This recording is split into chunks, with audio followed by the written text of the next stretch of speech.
Alors prions. Seigneur, merci. Merci Seigneur d'être ici. Merci Seigneur d'être là pour agir. D'être là pour nous donner une révélation.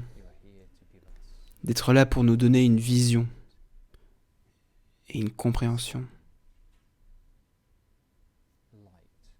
Une lumière qui changera notre façon de vivre pour ta gloire.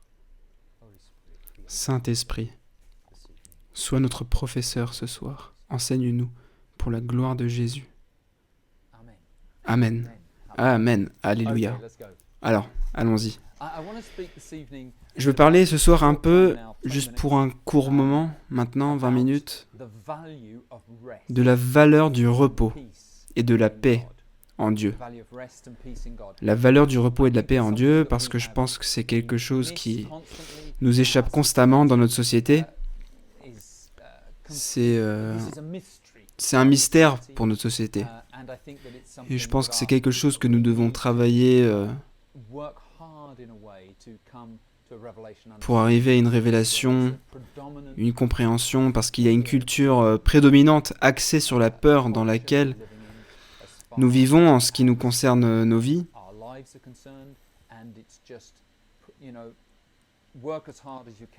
Travaillez aussi dur que vous le pouvez et vous aurez ce que vous méritez. Alors ce n'est pas aussi simple que ça, et Dieu veut que nous vivions selon d'autres valeurs. Donc je vais parler un petit peu au début, très brièvement, pour vous rappeler de nombreuses choses que vous connaissez, mais je veux juste lier certaines choses entre elles. Donc le troisième commandement de Dieu concerne le sabbat, le respect du sabbat, et le Shabbat signifie cesser ou s'arrêter. Et le sabbat était comme une dîme de temps pour Dieu. Une dîme de temps. C'était une déclaration selon laquelle Dieu passe avant tout, même avant mes provisions, même avant les provisions de ma famille. Dieu passe. Dieu passe en premier. Exode 31:15 est l'une des citations à ce sujet. On travaillera 6 jours, mais le 7e jour est le sabbat, un repos solennel, consacré à l'Éternel. Quiconque fera un ouvrage quelconque le jour du sabbat sera puni de mort. Alors nous ne vivons pas dans l'ancienne alliance, ne vous inquiétez pas, mais cela vous donne une idée, cette phrase vous donne une idée de l'importance incroyable du sabbat. Jusqu'où sommes-nous allés ? Il n'y a pas de sens du sabbat comme un jour saint pour le Seigneur dans notre société aujourd'hui. Il a été complètement érodé. Et c'est très intéressant de noter que quelque chose s'est produit en Pologne, où l'on a commencé à ouvrir tous les magasins le dimanche. Et ce qui s'est passé, c'est que, alors c'est un ami polonais qui me l'a dit, les syndicats, alors les gens étaient en fait contre ce développement. Et donc les syndicats se sont donc réunis avec l'Église catholique et ils ont modifié la situation de sorte que l'on ne s'attend pas à ce que tout le monde soit disponible pour travailler le dimanche. Et ça va changer la culture et Dieu récompensera le pays pour cela. Dieu récompensera ce pays pour cela. Et il récompensera l'économie pour ça. Donc c'est comme avec votre argent, si vous donnez la dîme de votre temps, Dieu bénit votre argent. Et si vous donnez la dîme de votre temps, Dieu bénira votre temps. Donc, vous faites les deux avec le sabbat. Parce que vous retenez de vous-même la possibilité d'une récompense financière pour un jour de travail, et vous offrez ce jour à Dieu. Donc Dieu bénit votre temps et votre provision. Mais il y a un problème pour nous, et le problème de cet acharnement, on va dire, de cette peur de l'approvisionnement, vient du tout premier péché d'Adam. Cet acharnement, s'accrocher à quelque chose, parce que le mensonge était que Dieu vous cachait quelque chose. Dieu vous cache quelque chose. Dieu ne veut pas que vous mangiez de l'arbre parce qu'il sait que si vous le faites, vous deviendrez comme lui. cette présentation, vous m'avez déjà entendu enseigner sur ce sujet, le diable présente Dieu comme peu sûr de lui, que Dieu ne veut pas que nous soyons comme lui parce qu'il n'est pas sûr de lui, qu'il est un père peu sûr de lui. Non, Dieu nous a créés à son image et à sa ressemblance, et ensuite, lorsque nous sommes ruinés, il a envoyé son propre Fils pour que nous soyons déifiés, pour que cela soit à nouveau possible dans la vie par l'Esprit. Mais lors de la chute, l'un des effets de la chute est que Dieu dit à Adam, « À la sueur de ton visage tu mangeras du pain jusqu'à ce que tu retournes dans la terre, car c'est d'elle que tu as été pris, tu es poussière et tu retourneras à la poussière. Le sol te produira des épines et des chardons. » Et donc cette idée que le travail, contrairement au travail dans le repos, quand Adam était dans le jardin, on lui a donné une tâche à faire. Cultiver le jardin, mais pas dans la peur, dans la confiance, dans la paix, dans le repos. Mais à la chute, ce qui se passe, c'est que maintenant on a une situation où le monde créé est en désordre et l'homme est dans l'angoisse à ce sujet, au sujet de la provision, et donc la peur entre dans le travail, au lieu du repos, qui devrait être le principe directeur en nous et la relation avec nous et notre travail. Et dans l'Ancien Testament, on voit ce conflit à Canaan, ou aussi en Égypte, mais à Canaan encore plus. L'un des grands dieux était Baal. Et Baal était le dieu de la prospérité, de la fécondité et tout le reste. Et il y avait des rituels bizarres et des scènes obscènes qui étaient faits dans ces temples pour rappeler à la fécondité, à la terre, et une réponse de Baal. Vous vous rappelez qu'avec Élie et la confrontation avec les prophètes de Baal sur le mont Carmel, ils se sont tailladés, ils se sont trucidés entre eux, comme c'était leur habitude, jusqu'à ce qu'ils saignaient, jusqu'à ce que le sang coule. C'est ce genre de Dieu. C'est soudoyer un Dieu avec vos souffrances pour qu'il subvienne à vos besoins. C'est comme lui faire plaisir en se faisant du mal pour qu'il vous réponde. Et Yahvé est une chose complètement différente. Yahvé dit « Reposez-vous et je vous récompenserai ». Baal dit « Blesse-toi et je te répondrai ». Yahvé, leur père, dit « Reposez-vous et je vous récompenserai ». Et c'est très intéressant, le catéchisme dit que le sabbat est un jour de protestation contre la servitude du travail et le culte de l'argent. Le sabbat est un jour de protestation contre la servitude du travail et le culte de l'argent. Et l'un des noms de Dieu dans l'Ancien Testament est Jéhovah, Jireh, le Dieu qui pourvoit, mon Dieu qui pourvoit. Et souvenez-vous que dans l'Ancien Monde, vous mangez ce que vous cultiviez. Ce pourquoi vous ne travailliez pas, vous ne l'obteniez pas. Pas d'aide sociale. Ce n'était pas comme prendre un jour de congé maintenant. Et la famine pouvait être au coin de la rue. Il y avait toujours de bonnes raisons de travailler plus dur. Mais c'est ce dépôt de la peur, j'y reviendrai, ce dépôt de la peur et l'exercice de la foi. Mettre en pratique. Mais le sabbat n'était pas seulement un jour de repos et une déclaration aux nations environnantes que notre Dieu est notre pourvoyeur. Un jour de repos où nous nous libérons, pour ainsi dire, de certains éléments des fruits de la chute et où nous vivons pour un jour dans la liberté du royaume. Alors ce n'est pas seulement ça. Le sabbat était un jour saint pour le Seigneur. Et le catéchisme le dit au paragraphe 2.1.7.8, il dit « Ce jour vous est donné pour votre prière et votre repos. » Donc je vous demande, Quelle quantité de prières supplémentaires faites-vous le dimanche, en dehors de la messe? Dans quelle mesure est-ce un jour de prière de plus qu'un autre? Je dois me poser la même question. Hein. Ça, c'est l'intention de Dieu. Le catéchisme encore, paragraphe 2.1.8.6. Le dimanche est un temps de réflexion, de silence, de culture de l'esprit et de méditation qui favorise la croissance de la vie intérieure chrétienne. Alors, je sais que le catéchisme dit autre chose sur les loisirs et le repos, la relaxation, le temps avec la famille et tout cela, ça je sais. Mais on a tous tendance à connaître ces éléments du sabbat, du dimanche, du jour du Seigneur. Mais on a tendance à oublier que c'est un jour consacré au Seigneur. Je me souviens avoir lu quelque part que l'une des pratiques encouragées chez les Juifs le jour du sabbat était de murmurer sans cesse la loi pendant toute la journée.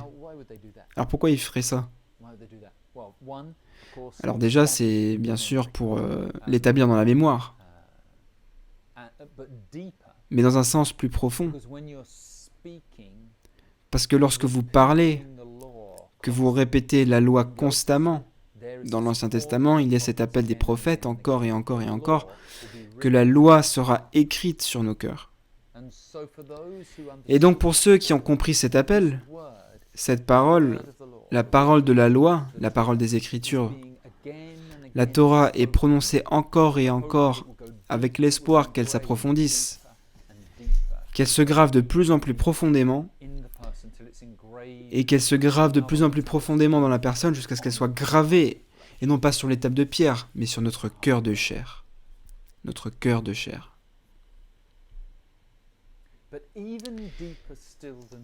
Et encore plus profondément que ça, le sabbat était une déclaration de l'alliance éternelle de Dieu avec son peuple. Et les 10 commandements ont été écrits sous la forme d'une alliance de mariage. Donc, la prière en ce jour, être en présence de Dieu en ce jour, c'est nous rappeler constamment l'union matrimoniale que nous avons avec notre Dieu. L'Écriture parle sans cesse à ce sujet à de nombreuses reprises, de Dieu comme de notre époux et du peuple de Dieu comme de l'épouse de Dieu. Donc le but suprême du sabbat, c'est d'entrer dans le repos, en vue ou de rendre possible une union beaucoup plus profonde avec Dieu.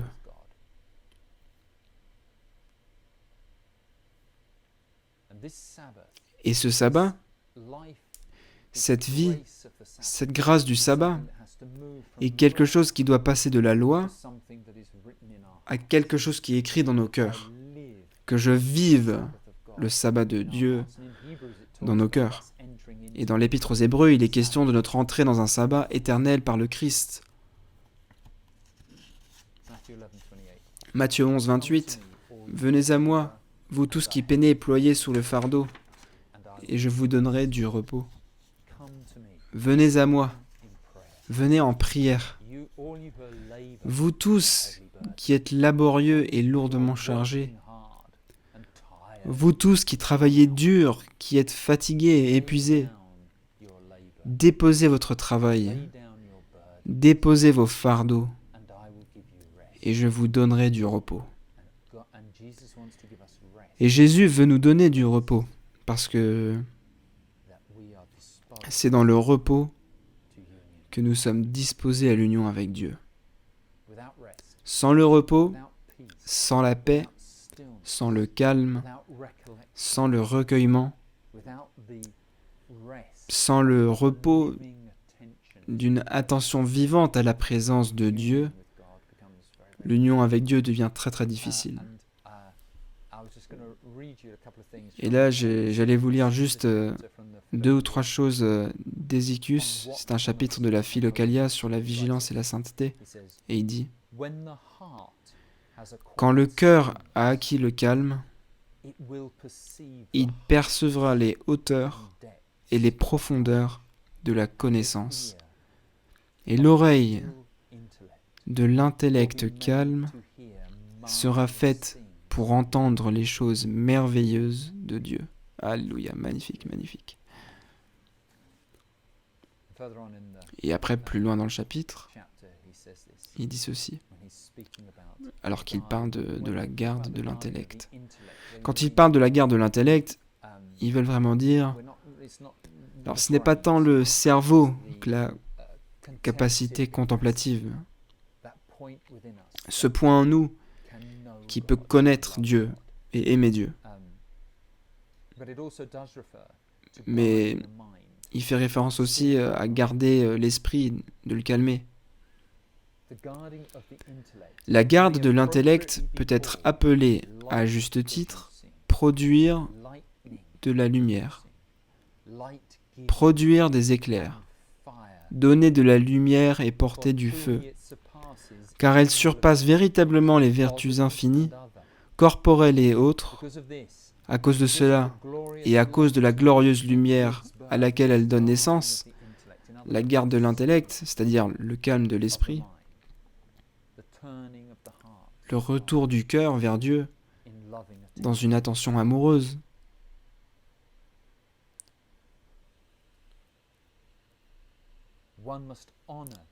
On doit honorer cette vertu avec des épithètes dignes. Ceux qui sont saisis par l'amour de cette vertu, cette tranquillité par la garde de l'intellect, ce repos en Dieu, non seulement physiquement, mais mentalement et émotionnellement. Ceux qui sont saisis par l'amour de cette vertu, de pécheurs sans valeur, ignorants, profanes, incompréhensifs et injustes, sont capables de devenir justes, sensibles, purs, saints et sages par Jésus-Christ. Non seulement ça, mais ils sont capables de contempler mystiquement et de théologiser, et lorsqu'ils sont devenus des contemplatifs au sens propre, ils baignent dans une mer de lumière pure et infinie, la touchant ineffablement et vivant et habitant en elle. Ils ont goûté que le Seigneur est bon. Ça vous donne envie de prier? Je pense qu'on va arrêter là et avoir un moment de prière. Ça, c'était Saint Ézéchius. Si vous voulez le lire, c'est un chapitre étonnant. Ce repos qui nous permet d'être immobiles dans la présence de Dieu. Alors vous voyez, parce que sans repos, nous ne pouvons pas avoir de relation correcte. Sans repos, moi, je ne peux pas avoir une relation correcte avec toi, avec une autre personne humaine. Si je suis pressé et que mon esprit est dans plusieurs endroits, je ne peux pas être présent à toi et à ta beauté. Je ne peux pas être présent à la beauté de la création de Dieu. Je ne peux pas être présent à la beauté, à la bonté et à la gloire de Dieu. Donc ce repos n'est pas seulement un repos de quelque chose, c'est un repos pour quelque chose. Et nous sommes un peuple qui se repose en Dieu. Alors vous voyez, il y a un choix pour nous dans notre vie chrétienne. Un choix de vivre par la peur ou par la foi. Par la peur ou par la foi. Et c'est la foi qui nous emmène au repos dans la lettre aux Hébreux. C'est la vie de la foi. Nous n'avons pas à accomplir des œuvres pour soudoyer Dieu de nous aimer. Nous n'avons pas à accomplir des œuvres pour nous rassurer que nous n'avons pas besoin d'être terrifiés à l'idée de ne pas aller au ciel. L'enseignement de l'Église est que nous sommes sauvés par la grâce, par la foi et par les bonnes œuvres. Dans cet ordre, l'initiative de Dieu, la vie de Dieu, la grâce de Dieu dans l'Esprit Saint qui entre en nous. Nous croyons. Et les œuvres sont le fruit naturel qui est une œuvre de l'Esprit en nous. C'est une chose incroyable. Incroyable. Dans le Concile de Trente, il est dit que nous coopérons avec les œuvres de l'Esprit. Les œuvres que Dieu nous a préparées à faire dans l'Esprit, la Bible le dit. Nous coopérons avec ses œuvres. Il fait ses œuvres. Il accomplit ses œuvres en nous, et ensuite nous sommes récompensés pour notre minuscule collaboration avec les œuvres qu'il fait en nous. Alors ça, c'est pas une bonne nouvelle. Je ne sais pas ce que c'est, absolument incroyable, incroyable. Mais la foi est ce qui nous amène au repos. La foi, la confiance en Dieu, la confiance que Dieu va agir. Pas la loi, pas nos œuvres, la foi. Et pas seulement dans la prière, pas seulement dans les relations, mais dans le ministère. Dans le ministère. La foi enlève la peur. Très souvent, on voit des gens engagés dans le ministère et qui se conduisent eux-mêmes dans une tombe précoce. Ils travaillent si dur, et très souvent, ce que nous voyons dans la vie des gens, c'est autant de travail et tant de prières. Tant de travail et tant de prières. Et ensuite, qu'est-ce que vous obtenez? Cette quantité de fruits. Si vous regardez la vie de Jésus, il y avait cette quantité de prières, cette quantité de travail et cette qualité de fruits. Donc notre fécondité vient de notre vie cachée en Dieu. Notre fécondité vient de notre vie cachée en Dieu. Parce que Dieu est notre fécondité. Et donc nous l'avons pris du mauvais sens. On court, on court, on court, on court. En travaillant pour la fécondité? Non. Nous prions d'abord. Nous aimons Dieu en premier. Nous vivons dans le repos de Dieu et en communion avec lui, dans un amour ardent, dans un amour humble et dans la foi. Et puis nous travaillons. Et la fécondité de notre travail est massivement multipliée. Moi, je me souviens d'un grand pasteur évangélique, charismatique, John Wimber. Et l'une des choses qui m'a le plus frappé chez lui, bien sûr, alors, je ne suis pas d'accord avec toute sa doctrine, il n'était pas catholique. Je ne suis pas d'accord avec lui sur beaucoup de choses, mais c'était un grand homme de Dieu que j'ai rencontré personnellement plusieurs fois. Un homme très très bon, un homme pieux. Et il a beaucoup travaillé avec les catholiques. Et à cause de cela, beaucoup d'évangéliques ne voulaient pas travailler avec lui. Et il a payé le prix de son amitié avec les catholiques. Et je me souviens que j'étais dans un auditorium avec 5000 leaders à Brighton. Et John a fait un discours sur la puissance du Saint-Esprit. Puis il est juste tenu là, il a dit « Viens Saint-Esprit ». Totalement détendu, totalement relax. Tout ce qu'il a dit « Viens Saint-Esprit ». Je pense qu'il avait peut-être même les mains dans les poches. Pas par manque de respect, mais parfois, en repos. Viens Saint-Esprit. Pas de battage, pas de musique, rien. Et le Saint-Esprit est tombé sur 5000 personnes. Et les gens tremblaient, tombaient, pleuraient, riaient, louaient. Et la puissance de Dieu.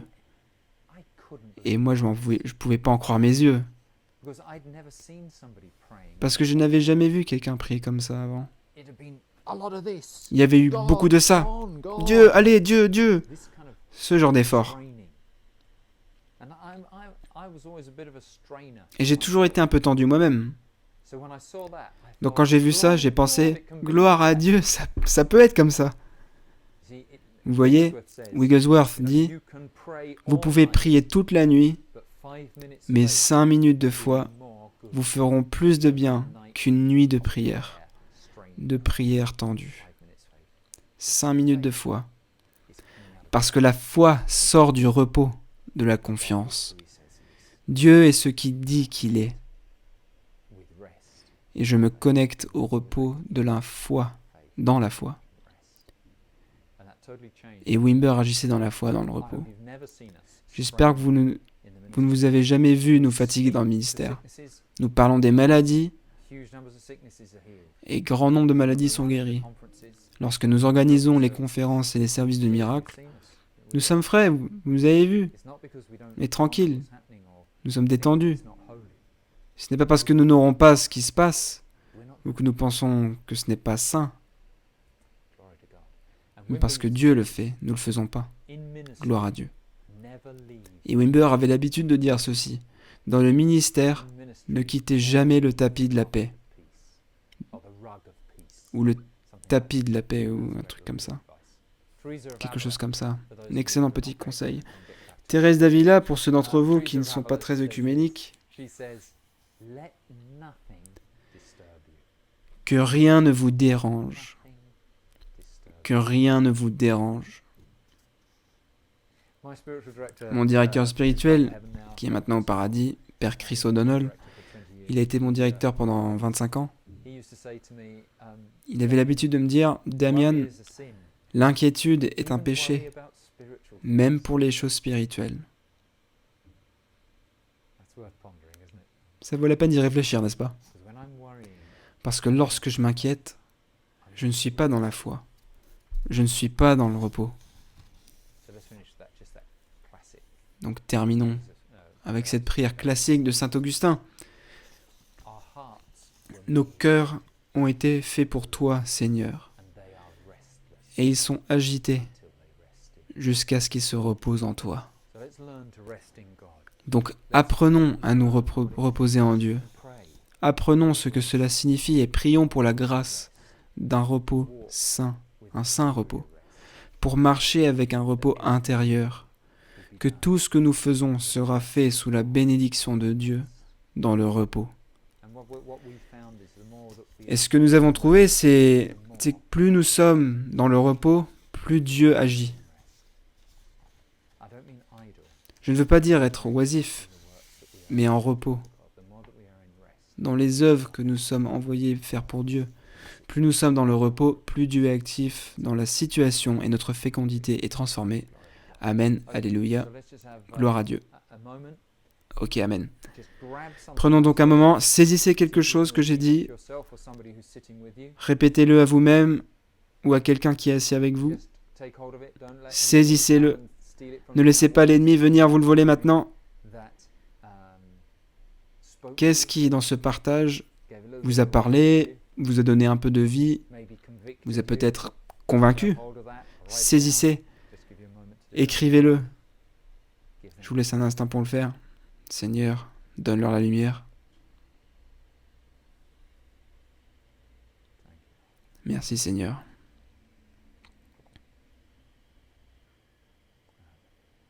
Amen. Alléluia.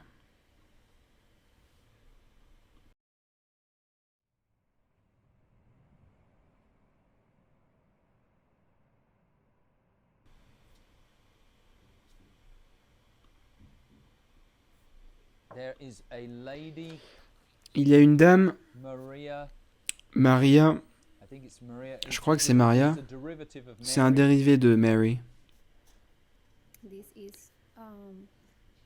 Alors, c'est un enregistrement pour la confirmation d'une prophétie que j'ai reçue du Seigneur à travers la prière du dimanche, du côté de Damien. Une des prophéties ou une des choses que Damien a dites était que mon nom était un dérivé de Marie. Donc mon nom est Angela Maria, c'est mon deuxième prénom. Je vois quelque chose avec des lignes. Vous portez quelque chose qui a des lignes dessus? Je ne portais pas cette chemise, mais je portais quelque chose avec des lignes que je vais vous montrer. Je le portais dimanche. Alors je portais cette chemise.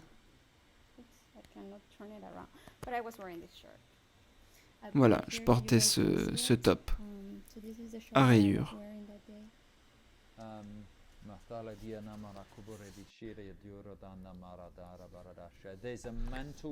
Il y a un manteau de cheminée dans la pièce où vous êtes.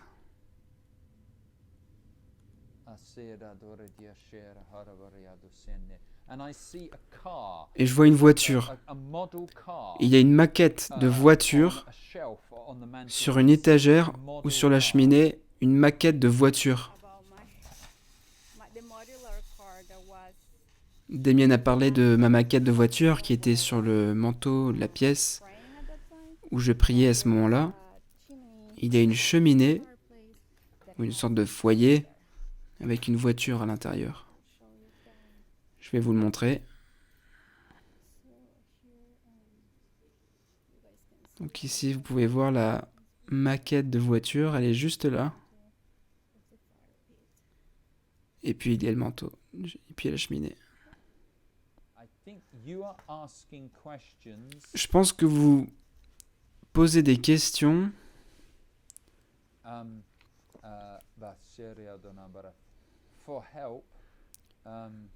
vous demandez de l'aide avec un enfant, au sujet d'un enfant. Il y a une sorte de perturbation ici. Quelque chose ne va pas avec l'enfant. Le Seigneur vous appelle, ma sœur, à l'espérance. Et dans cette prophétie, il va vous transmettre l'espérance. Vous transmettre l'espérance. Vous vous inquiétez du contexte de la foi autour de cette situation. Je vois qu'il y a eu des...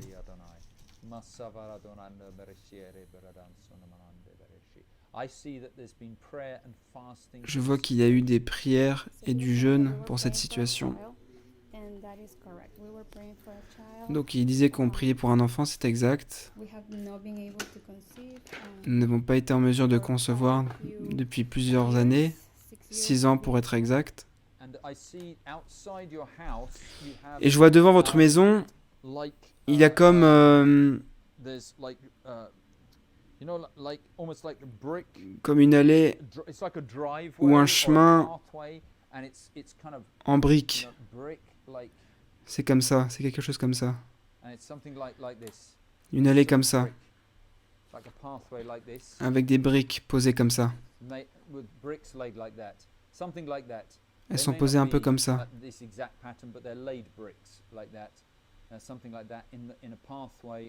Dans un sentier ou l'allée devant votre maison. Donc alors il a dit que mon allée a une sorte de motif, comme une brique ou des lignes. Et je vais vous montrer ici. Donc là vous pouvez voir l'allée. Donc là il y a comme des briques devant. Et là vous pouvez voir les lignes.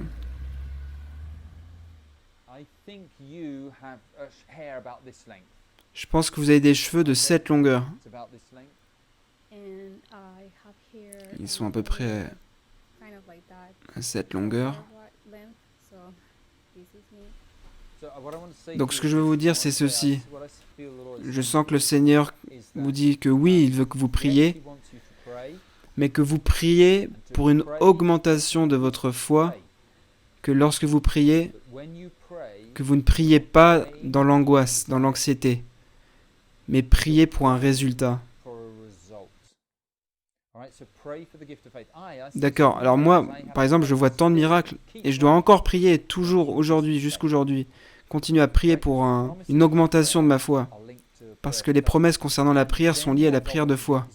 Et puis ce que Dieu veut faire, c'est qu'il veut que vous soyez capable de laisser tomber le problème et d'avoir des moments de prière où vous célébrez simplement le fait d'être avec lui, de l'aimer. De l'aimer, d'être dans sa présence, d'être en paix, d'être en paix. Et ce jour-là, en gros, Dieu m'a dit de ne pas trop me concentrer sur ce que je priais, mais de me concentrer sur lui, de garder les yeux sur lui, de prier pour la foi. Et c'est exactement ce dont j'avais besoin. Je veux juste vous dire que Dieu est puissant. Et je pense qu'il m'a donné son don de prophétie. Et j'ai trouvé des instructions sur ce que je dois faire. Et en fait, je priais pour que Dieu m'éclaire sur ce que je devais faire. Et par coïncidence, j'ai découvert Damian, et j'ai commencé à suivre et à chercher. Et j'étais tellement béni de trouver cela, ce dimanche, en priant. Donc je vous encourage tous à prier et à nous rencontrer dimanche à 15h parce que Dieu libère des grâces et beaucoup de grâces pour nous tous. Et j'ai confiance en Dieu qu'il écoute mes prières. Que Dieu vous bénisse tous. Amen. Au revoir. Toute gloire revient à Dieu. Donc si vous avez été béni par cet enseignement ou par l'un des autres enseignements, nous aimerions vous inviter à aimer et à partager. Si vous aimez les vidéos, elles seront augmentées et envoyées à plus de personnes. Et si vous voulez en quelque sorte être en contact avec nous et voir ces enseignements, on vous encourage vraiment à vous abonner et puis appuyez le bouton sonnerie. Vous recevrez un rappel lorsque ces enseignements seront disponibles, de sorte que vous ne manquerez rien. Donc si vous souhaitez le faire, ce serait vraiment utile, et nous pourrons transmettre cette grâce de l'enseignement que Dieu nous a donné, et les bénédictions que Dieu partage avec nous, à un plus grand nombre de personnes pour leur bénédiction et leur encouragement, leur foi et l'édification de l'Église. Que Dieu vous bénisse.